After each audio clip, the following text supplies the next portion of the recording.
born on the path, and at a pretty young age, got exposed to the path.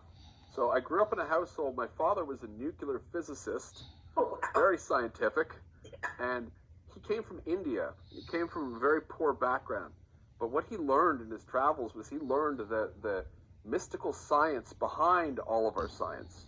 So the triangle, Pythagoras' triangle they use in math, they teach you in school. Well, he had a story that was very mystical, and Pythagoras was a very mystical individual. Yeah. We don't know this. He told me about Isaac Newton, and Isaac Newton was a deeply spiritual man. Yes. So I grew up with this integration of science and spirituality from my father. Now, he wasn't very open-minded to a lot of energy and that type of thing, but my mom was. My aunt was actually a spiritual healer.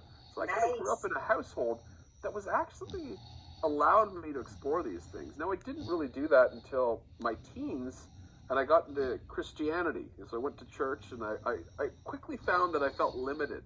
So by the time I was 18, I said, you know what, Christianity's not for me. I am looking for a higher power out there, but I'm not finding it at church.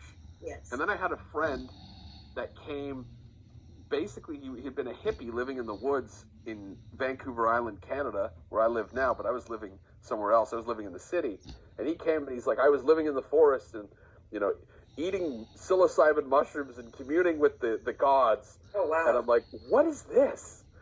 And he told me about all these things like Qigong and energy healing. And I was 19.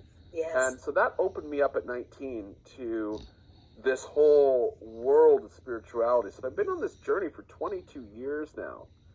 And spending 22 years on a journey, especially getting into it in my late teens, it's been nice because it's grown with me. It's matured along with me.